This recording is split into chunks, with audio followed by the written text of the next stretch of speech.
move 2 to 1, 1 to 2. So moved. Let's do it.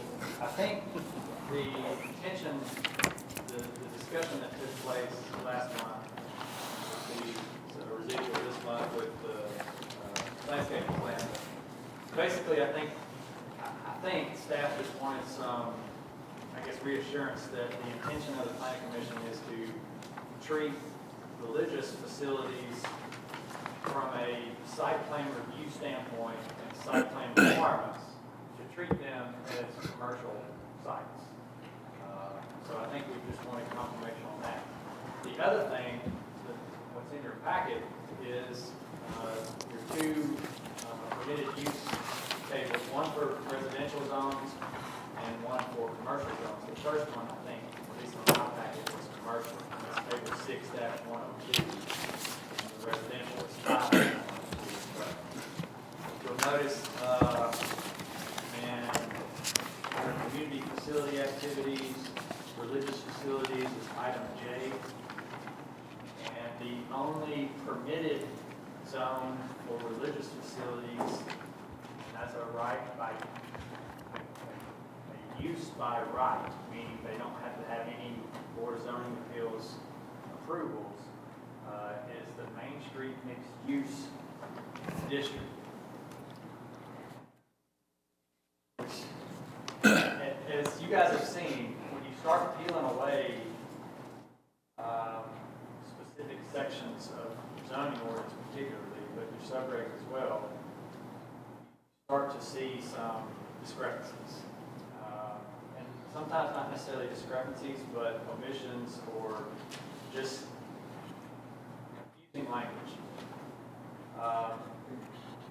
So if you look across the top of your table there, you have CG, CI, CNU, CNS, CC. All those are defined zones within your commercial districts. And in the front part of section of Article 6, there's a paragraph that defines what those general zones, you don't have it in your packet, but in the zoning ordinance, they define generally what those zones are intended for the uses, the general uses they are intended. So you go through and you get to MSMU, and there is no paragraph on MSMU. Because MSMU stands for Main Street Mixed Use, which is a sub-district of the Town Center Overlay District. So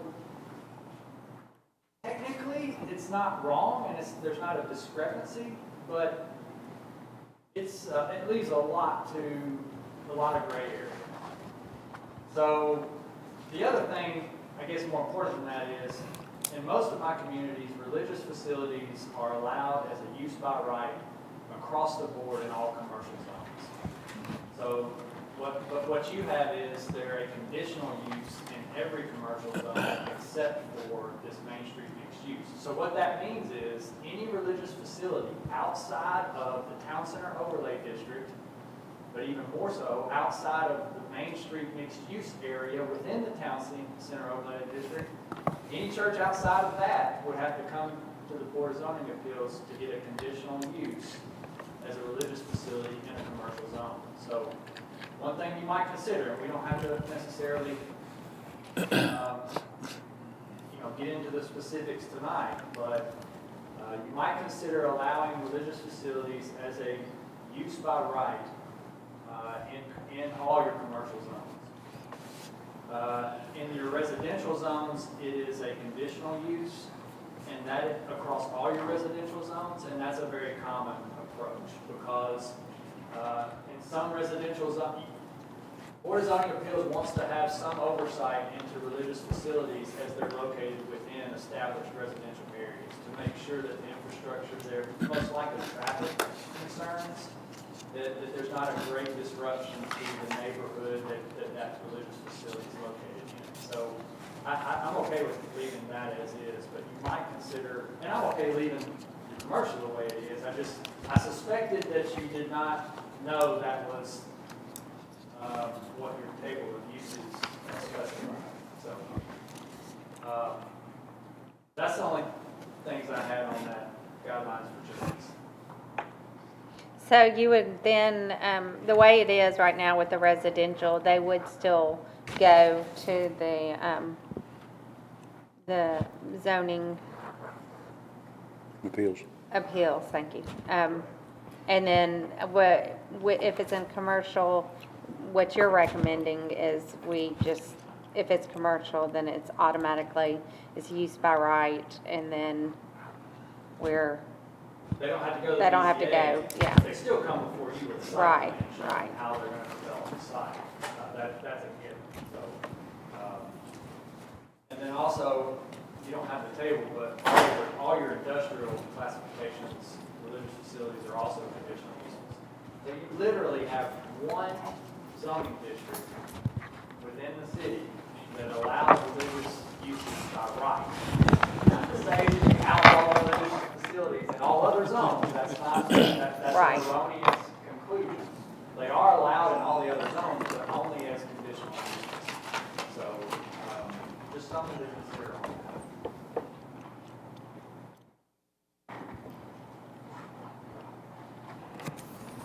By the way, for a second, Mr. Mangrum has emailed me and he said he's gonna be late, so Okay. he'll be here And shortly. I was late too. I had a customer come in, I'm sorry. is there anything else that we need to know about the coding, or just since we're in a workshop setting? Do we need to change something to go along with her about the mixed use right here in the city overlay? In what way? Well, are there more restrictions here than it would be? What you're talking about doing is it like two or three different ways to do this, as far as zones go. Do we need to eliminate some of that? At least one of them? Well, Mixed use is what I'm referring to. no, I think it's, there's several zones, commercial zones. And yes, the requirements within the town center overlay district, there's some development requirements that are, I guess would be considered, I don't want to say stringent, but there's a higher standard of Right. development within the town center overlay district. So, and I think that's good. That's what the vision was, and I don't see anything wrong with that. But I think to potentially allow religious facilities as a permitted use by right in all these other commercial zones is just, like I said, something that would be a change to the zoning ordinance, so that would require a recommendation from the planning commission, and then that would go before the board of commissioners. A public hearing would be involved, just what you're familiar with, the changes to the zoning.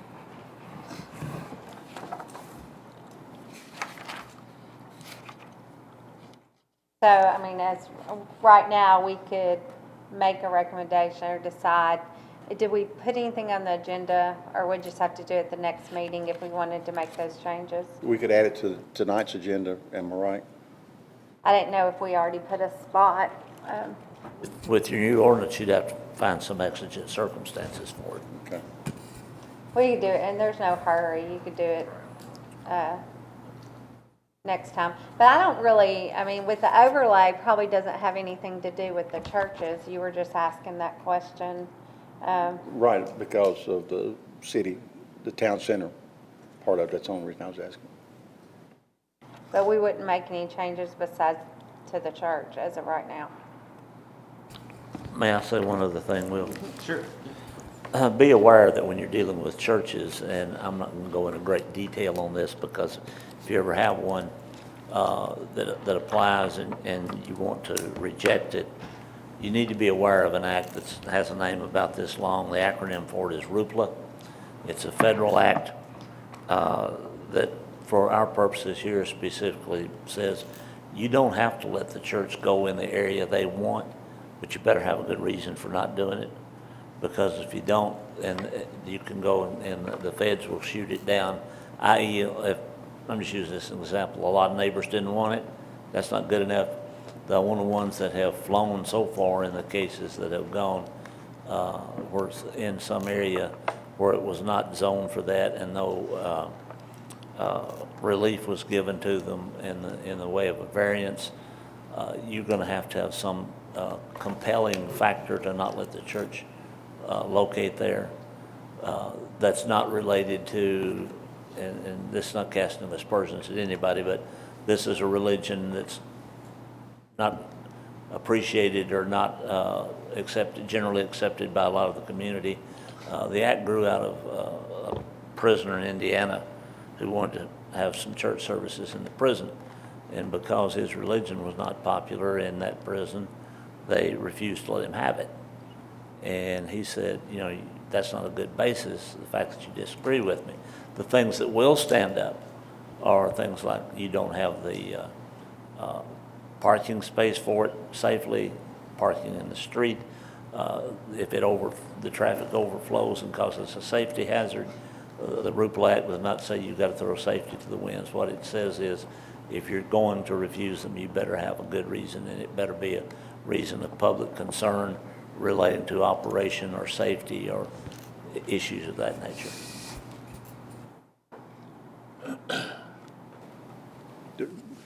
Madam Chairman, just for, we swapped 1 and 2. Yeah, I didn't know. thank you, Matt Rickastle.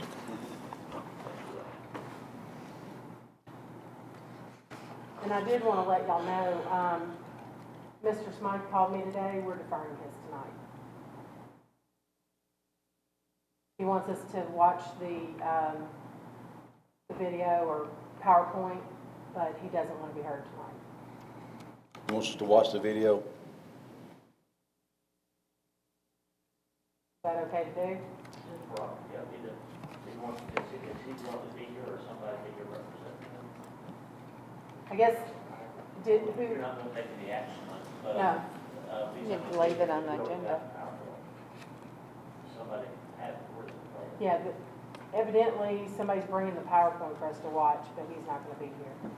And it's going to be deferred. So he just wants to defer. Make sure the minutes reflect tonight, but not city. Oh, it is his request. So make sure the minutes reflect it. Would we watch the video during his agenda item Yes. as just discussion, but no action? Well, if you don't have PowerPoint, I don't. If he If I wants to. understood him correctly, someone's supposed to bring the PowerPoint. Oh, they are? Well, if he brings the PowerPoint,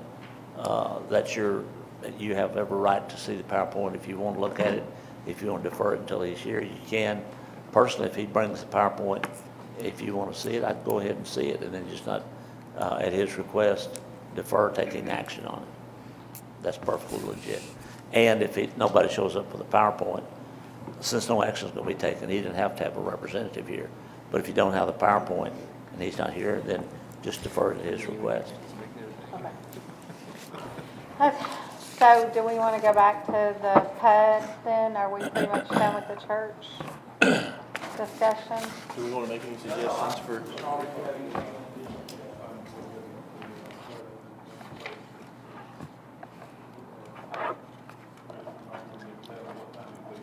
You want to put a recommendation in to put it on the next Well, agenda? I mean, I don't know that this is the workshop, but we can add it to the agenda if y'all want to. But the recommendation from Will was that most cities have the churches, and the commercial do not have to go to the zoning appeal board. But if it's residential, they would still follow that. So it would just eliminate that unnecessary step when it was already a commercial. Is that a good summary? Okay. And in light of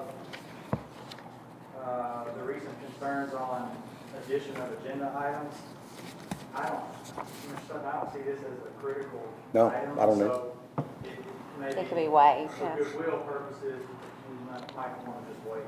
Yeah, that's one, to the next meeting, not tonight, but the Yeah. next, yeah. Okay, teach us about PUDs. Specifically, what was on the workshop agenda was green space within stick to that because, well, we don't even have enough time for that, really. Okay, you have two, and I appreciate Mr. Hall and Sharon putting these together for you guys. You have two documents. One is an excerpt from the subregs in the top right corner, and one is an excerpt from the zoning ordinance. So let's start in the subregs, and in section 4-111. And we've gone through this for some previous discussions with specific submittals in front of you, but the last sentence there on that first page, no arbitrary percentage of area, this is talking about reservation for open space. No arbitrary percentage of area shall be insisted upon by the planning commission. But in general, the developer should set aside not less than 10% of the area within a residential development for these purposes. So that's where we have the specifics of the total area within a given residential that is generally required to some plus or minus degree of 10%. And then on in the subregs, it specifies what's required within those open space areas. Now this, in the subregs, is applicable to all residential subdivisions, not just PUDs. All residential subdivisions. So that 4-111, as your current subregs read, is applicable to all subdivisions. So as we've had this discussion, Mr. Mangrum kind of led some of it, was a 10-lot subdivision that may or may not have a new road on it, that's maybe 1 acre lots, is required to have the same percentage-wise of green reserved open space as a 100-lot subdivision. So there were some thoughts on possibly prorating that to a degree. But as it stands right now, unless the planning commission chooses in each specific case to alleviate that 10% or roughly around 10% requirement, then that is a requirement of open space for every single subdivision that comes before you.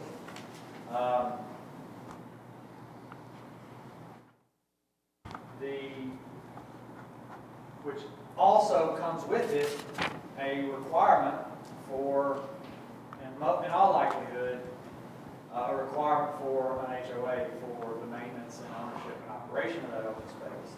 It's not mandatory that an HOA is required or is formulated, but there does have to be, I think, one of 3 options has to take place for open space ownership and maintenance. One is the HOA. That's an option to a developer. The other is the option to deed it to the city, fee simple dedication to the city for the city's ownership, operation, and maintenance of that open space.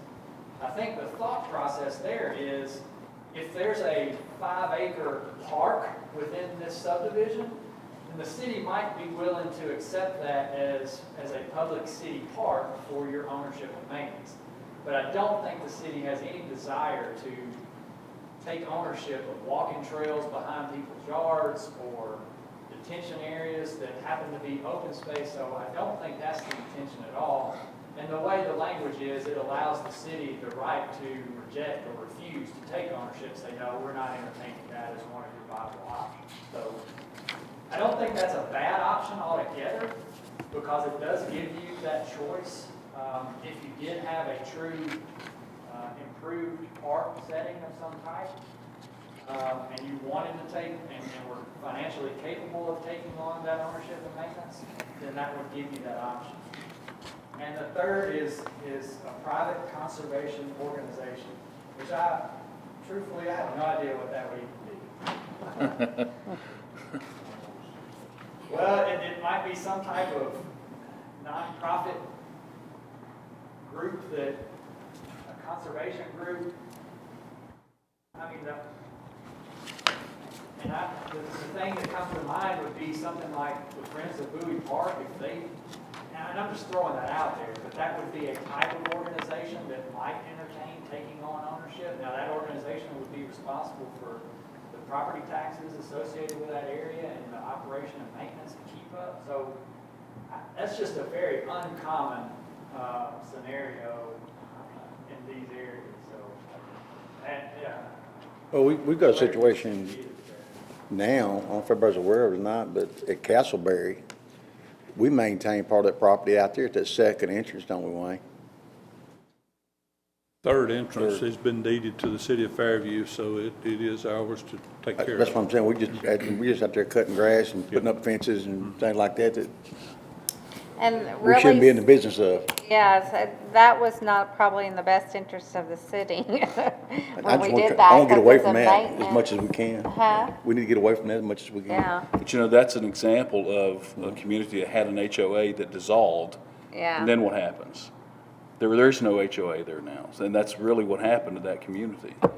That's what happened to that entranceway as well, so. Yeah, okay. You had one in place and now it's gone, so what happens? Well, and there's, the city can't enforce HOA policies anyway, can it? Well, and that's a civil, whole so- nother workshop. We need, I mean, we need to Yeah. improve our Yeah. HOAs, So, because, it's, yeah. I mean, we're setting ourselves up for, The, The first HOA was the first phase. After that, the second phase, third phase, and the fourth phase. No one ever approached anybody about an HOA.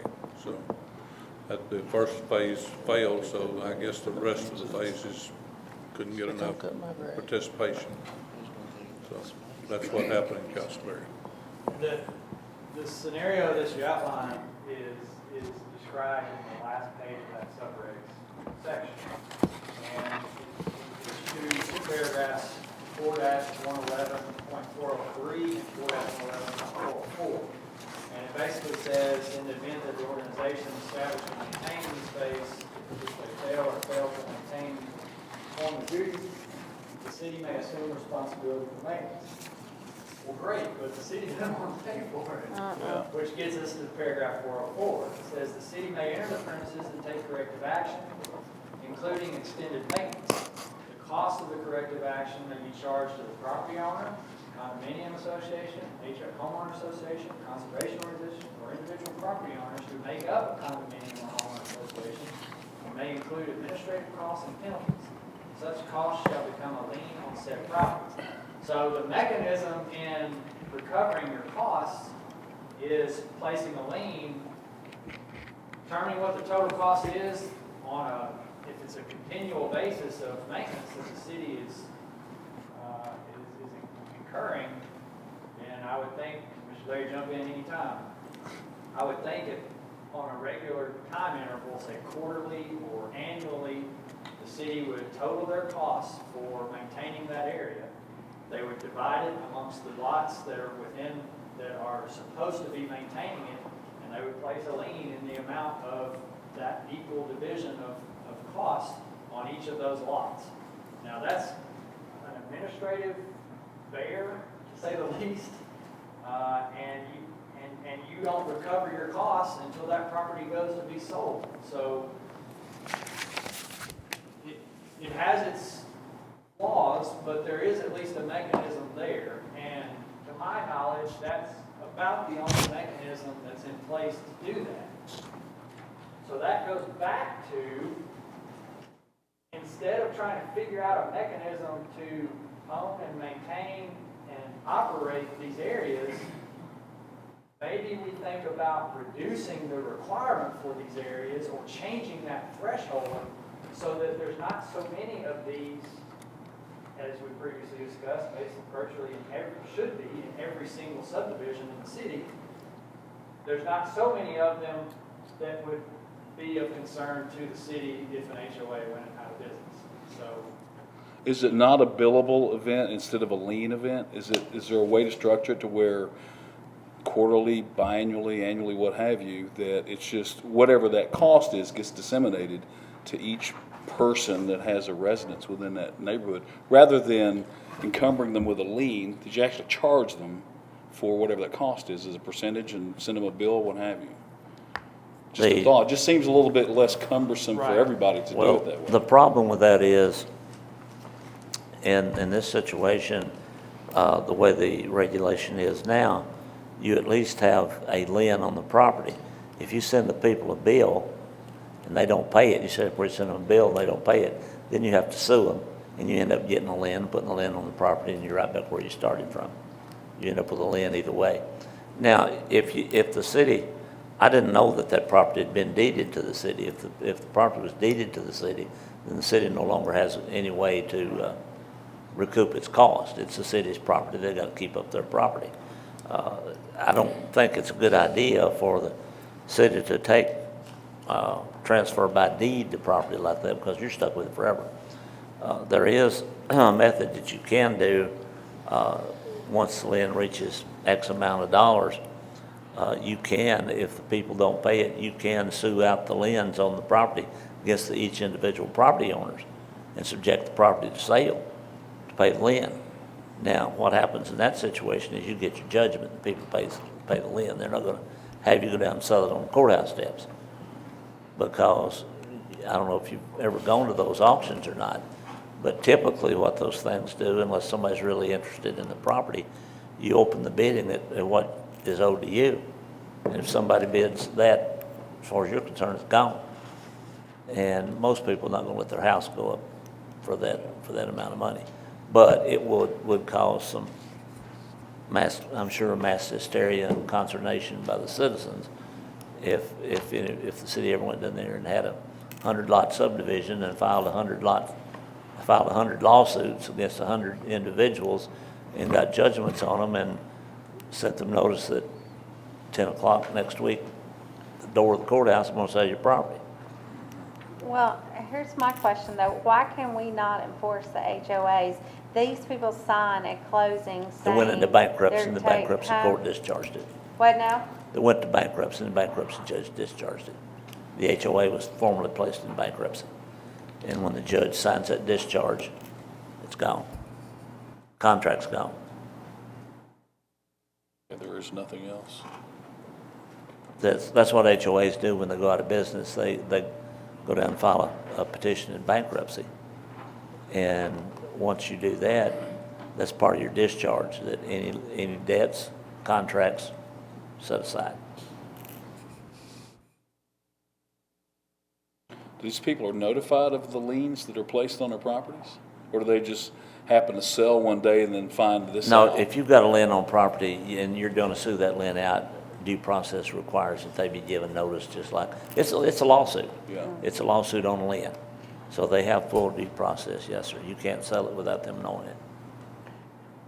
We can go ifs and buts, but we Yeah. probably should have handled it that way instead of taking over that entrance to the property. And if it was done, at least we had the lien and we could protect ourselves.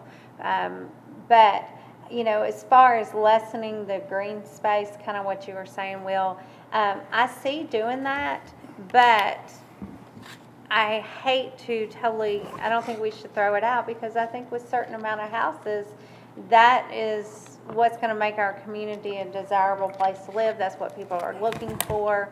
So I think it's probably going to be more or less not to, we maybe find that fine line, you know, versus 50 homes or 25 versus, you know, 100, 200 homes would probably be the difference. But I think a lot of the stuff that's been put in place is to make our community a desirable place. So I don't know what the magic number is, you know. But I do think that it's probably a discussion that needs to be had. And there may not be a magic number. We may come to the conclusion that, you know what, we like having individual discretion for each submittal. But the risk there is the challenge of arbitrary and capricious decisions. So if, as we always do, you know, we would, Larry and I both would always encourage you, anytime you're providing some type of relief from a requirement in your book, state very clearly at least one, but preferably 2 or 3 circumstances specific to that development as to why you're granting that relief, so that you can go back And if somebody in the future submits something, say, well, this guy did it, well, here were three specific reasons as to why we, the planning commission, came to that conclusion. Only one of those three specific situations is applicable to your thing. So Yeah. you see what the effort there it takes in looking at each one individually on a case-by-case basis. Okay, so that's open space requirements for all residential subdivisions there in subregs. Now, in the zoning ordinance, we get more specific to what's required in PUD, specifically residential planning and developments. This is yet another kind of example of some gray area or just unclear language in the PUD requirements, which is found in Article 8 of your zoning ordinance. And specifically the open space is over on page 27, Article 8, page 27. It starts in 8-207.4. There is nothing in this section that states how much total open space should be dedicated. So I infer from that we revert back to the subregs and we follow that guideline of roughly 10%. Since it's not specifically stated to any greater degree or less to any degree at all, how much area of a PUD should be set aside for open space. There is a statement over on page 29. Well, hang on. Okay, before we get that far.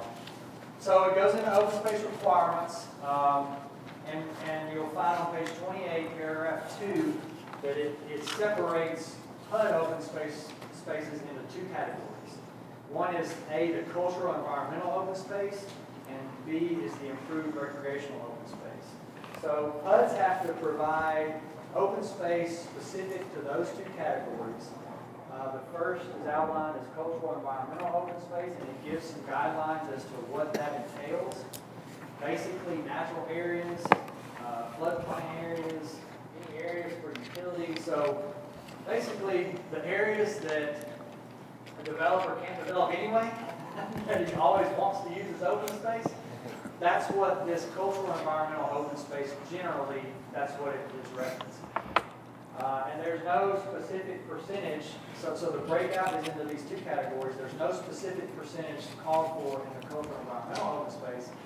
However, turn over to page 29, when we get into the defining of the improved recreational open space in paragraph A, it does say a minimum of 5%, it's the middle of paragraph A, under the paragraph entitled Plan to Reflect Anticipated Needs of Resident Population. It says a minimum of 5% of the gross area of every residential PUD shall be devoted to improved recreational open space.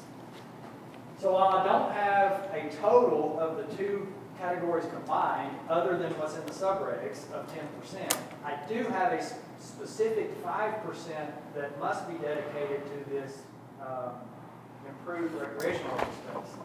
Improved recreational open space is very specific. It's just that, improved space. Playgrounds, pools, neighborhood parks, Walking trails. club type facilities where you can have a large gathering, a birthday party or a wedding anniversary or a family reunion. So those types of things are specified in the improved recreational open space, which states at least 5% of the PUD must be dedicated to that. So every PUD has to have 5% of improved recreation. Unless there's relief given by the plan. And is that just property for the recreation, or does something have to be built there? It doesn't specify, I think, in some gray area, but I would logically conclude that the 5% is to be the total area, And within that area, you have to have some, if not all, of these improvements. So you see the loophole. I could dedicate 5% area and I could put a picnic bench out there and say, well, I've got my area dedicated, it's 5%. And it's actually open, active recreational open, improved recreational open space. So, you know, it's, there's somewhat of some cracks, so to speak, if we went to strictly trying to enforce, you know, that 5%. At least that's how I would argue it if I was on the other side of the table. So that's where we are. You know, for instance, the PUD, Mr. Smythe's PUD, you know, he initially had a clubhouse of some sort, I think. I don't know that it would have been the 5, I think it was around 3 acres of land. So, you know, say a 4,000 square foot clubhouse with some parking and maybe a pavilion, and, you know, maybe he's getting close to 5%, I don't know.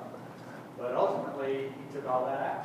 So, at the end of the day, now it's 0% improved recreational open space. So, and I don't mind talking about it because you're not voting on it tonight. I wasn't going to bring that up, but so that's where we stand with the open space requirements. I will tell you that as a general rule, Why would you not want to bring that up? I think that would be good information that would help us. Because that, in my opinion, that had already been hashed out, so to speak, with our staff members. So I didn't want to go back on something that had been said previously. But that's what's required, and I'll tell you this too. Now that, in talking with Mr. Hall, and we went through this previously when there was a state of interim titles. I will now be taking, I will now be taking on more of a role in reviewing the planning side of things and offering more of those review comments as opposed to just the engineering. So from this point forward, my intention is, well, we'll talk about changing the schedule, but my intention is to issue engineering comments and then separately, independently issue what I would deem planning or staff comments that aren't specific to engineering, which was my primary role previously, but now in covering all our bases, I think Mr. Hall and I discussed, along with Mr. Rose's assistance, or feedback, going that direction. So we have a covering, hopefully, of the entire requirements, both on the engineering side and on the